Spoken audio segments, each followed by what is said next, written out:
तो हेलो दोस्तों, स्वागत है अपने चैनल टॉप इंडिया लेवल में। तो आज के इस वीडियो में हम लोग क्लास 10th का जो कि मैथ में जो 15 चैप्टर है उस सभी चैप्टरों का हम लोग इस वीडियो में ऑल टू ऑल उसका फार्मूला देखने वाले हैं।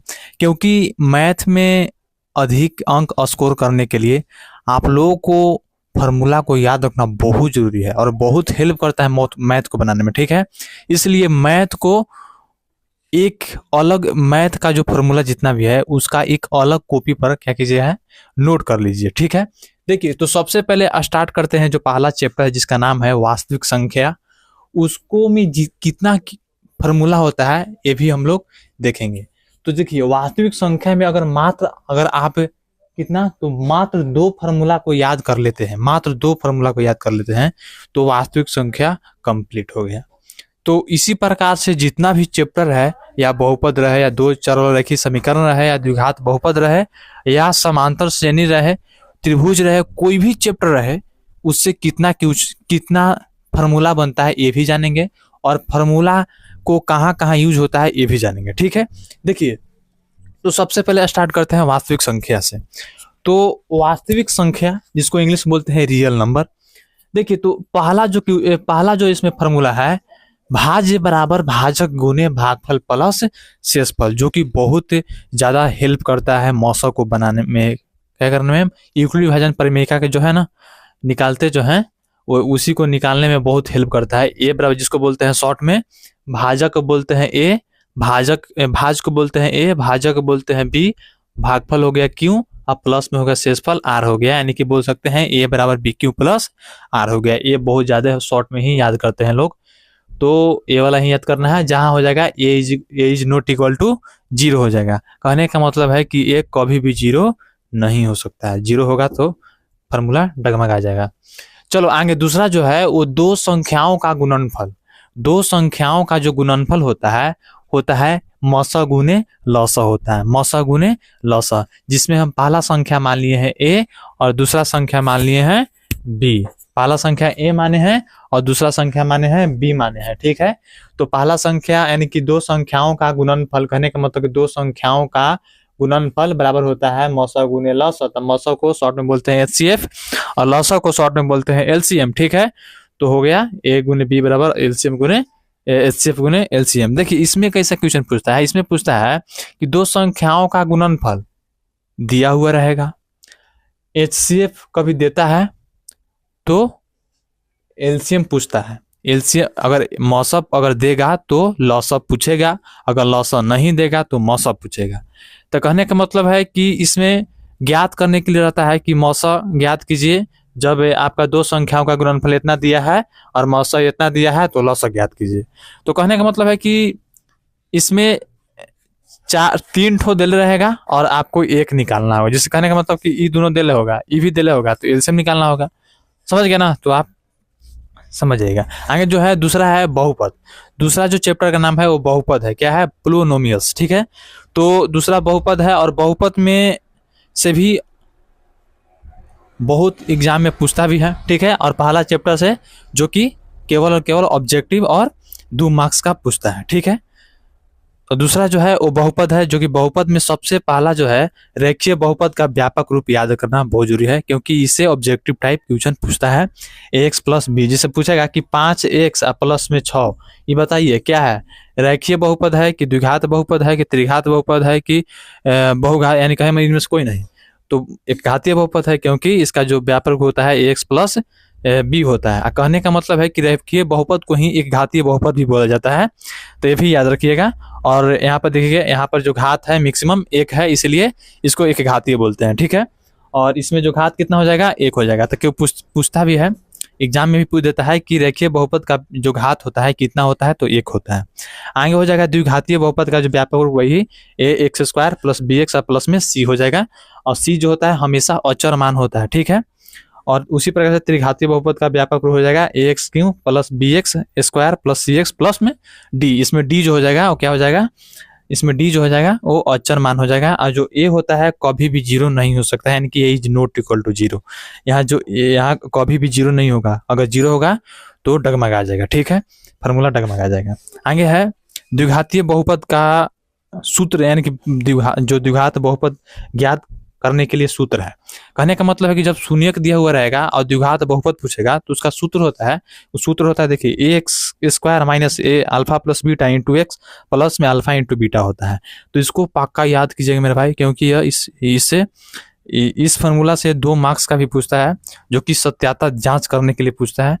चैप्टर बनाए होंगे तो आपको मालूम होगा। तो ये फार्मूला आपको याद करना है, ठीक है। उसी प्रकार से अल्फा प्लस बीटा बराबर बी बटे ए, जो कि ऑब्जेक्टिव में पूछ देता है, बोलता है कि शून्यकों का योग ज्ञात करें। तो यहाँ अल्फा प्लस बीटा का सूत्र लगा देना है, बी बटे ए हो जाएगा, माइनस बी बटे ये भी ध्यान देना, माइनस बी बटे ए होता है, माइनस बी बटे ए होता है। यहाँ पर देखिए अल्फा इंटू बीटा जो होता है वो सी बाई ए होता है, alpha into beta C by A होता है। उसी प्रकार से होता है एक हो जाएगा अल्फा 1 बटे अल्फा प्लस 1 बटे बीटा बराबर होता है माइनस बी बटे सी होता है, माइनस बी बटे सी होता है, ठीक है, माइनस बी बटे सी। क्योंकि इससे अगर ये दोनों याद रहेगा तो ये तो अपने आप फार्मूला बन जाएगा, ठीक है। तो इसको भी याद कर लीजिएगा, माइनस बी बटे क्या हो जाएगा, सी हो जाएगा, क्योंकि ऑब्जेक्टिव पूछता है, उड़ा दीजिएगा सीधा फार्मूला लगा के। आगे जो है 8वां जो है इसमें है alpha plus beta plus gamma बराबर जो सूत्र होता है माइनस बी बटे ए होता है। अब त्रिघात बहुपद में आ जाइए, त्रिघात बहुपद का कितना शून्यक होता है, त्रिघात बहुपद का 3 शून्यक, ठीक है। तो उसी प्रकार से alpha plus beta plus gamma बराबर क्या पूछेगा तो सीधे बोल देना है माइनस बी बटे ए हो जाएगा। और alpha into beta plus beta into gamma plus alpha into gamma into alpha बराबर जो सूत्र हो जाएगा वो सी बाई ए हो जाएगा, क्या हो जाएगा, सी बाई ए हो जाएगा, सी बाई ए हो जाएगा, जो कि आपको दिख रहा होगा। आगे जो है alpha into beta into gamma बराबर होता है माइनस डी बटे ए होता है, माइनस डी बटे ए होता है, जो कि ऑब्जेक्टिव टाइप क्वेश्चन पूछ लेता है। इसलिए इस फार्मूला को याद रखना बहुत जरूरी है। तो ये 2 चैप्टर का था, जितना फार्मूला कितना था, तो 2 चैप्टर में जो फार्मूला है वो 10 ही है, आपको 10 ही केवल याद करना है।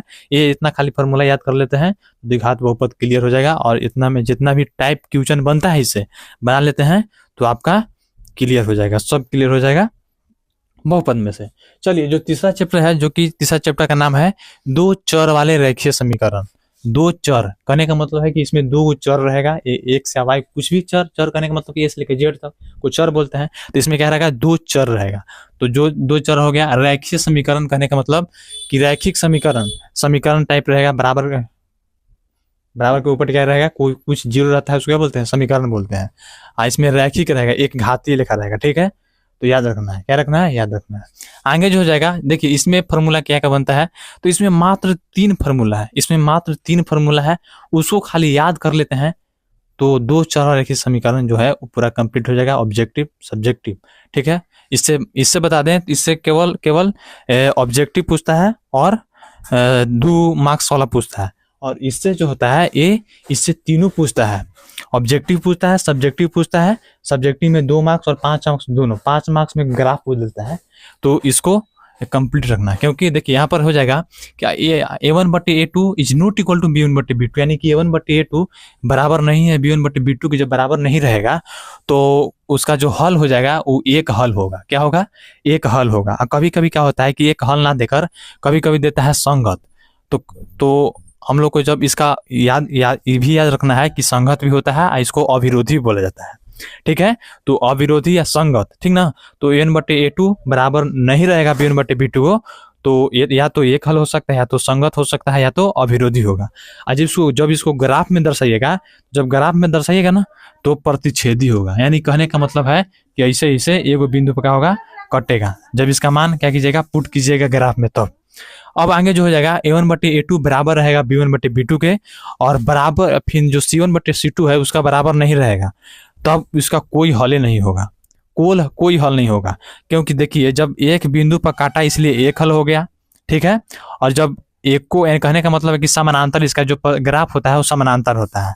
तो समानांतर कहने का मतलब ऐसे, समानांतर कहने का मतलब ऐसे, तो समानांतर कहने का मतलब कि ऐसे। अब इसमें देखिए कि यहाँ पर जो है वो एक भी बिंदु पर कट रहा है, एक भी बिंदु पर नहीं कट रहा है, इसलिए इसका हल ही नहीं होगा, यानी कि कोई हल नहीं होगा, ठीक है। और जब कोई हल नहीं होता ना तो उसको बोलते हैं असंगत। क्या बोलते हैं, असंगत। और जब असंगत होता है तो उसको बोलते हैं विरोधी। तो ये तीनों अगर कोई हल नहीं देके अगर असंगत भी देता है तो संगत मारना है, विरोधी देता है तो विरोधी मारना है। अगर ग्राफ में बता दें तो आलेख में जो होता है इसका होता है समानांतर होता है। आगे जो होता है तीसरा हो जाता है A1/A2 बराबर होता है B1/B2 के, बराबर होता है C1/C2 के। कहने का मतलब कि तीनों जब बराबर होता है तो उसका होता है अनेक हल। क्या होता है उसका? अनेक हल। अनेक हल देखिए कैसे होता है। जैसे इसका जो ग्राफ होता है वो संपाती होता है। संपाती कहने का मतलब कि जो एक रेखा पर एक और रेखा क्या है? चढ़ा हुआ है। जब एक रेखा पर एक और रेखा चढ़ा रहेगा तो उसी को बोलेंगे संपाती। जैसे देखिए इसका अनेक हल कैसे होता है। जैसे मान लेते हैं कि यहाँ बिंदु है, यहाँ बिंदु है, यहाँ बिंदु है, जैसे बिंदु बिंदु बिंदु बिंदु बिंदु, तो बिंदु से ना पूरा बिंदु को मिलाकर रेखा बन जाता है। तो यहाँ पर देखिए बिंदु है और इस पर क्या कर दिया, हम इसे चढ़ा दिए। ठीक है, तो कहने का मतलब है कि 100 बिंदुओं को ही काट रहा है, 100 बिंदु को ही काट रहा है, इसलिए इसको बोलेंगे इसलिए इसका जो हल हो जाएगा अनेक हल होगा। और जब अनेक हल होगा तो अनेक हल कभी कभी नहीं देके दे देता है आश्रित, तो आश्रित भी मार देना है। ठीक है, तो आज की इस वीडियो में हम लोग 3 चैप्टर तक ही देखेंगे और इसी प्रकार से लगभग 15 चैप्टर है, तो 5 वीडियो में हम लोग का जो फार्मूला है ऑल टू ऑल फार्मूला वो क्लियर हो जाएगा। और 3 चैप्टर तक जितना भी फार्मूला यहाँ पर लिखा हुआ है उसको क्या करना है, कॉपी में नोट कर लेना है और इतना ही केवल फार्मूला को रिवीजन करते रहना है। और इस पर जितना भी क्वेश्चन बनता है टाइप उसको क्या करना है, प्रैक्टिस करते रहना है। आपको मैथ में कोई टेंशन होने वाला नहीं है। ठीक है, तो मिलते हैं किसी और अन्य वीडियो में, तब तक के लिए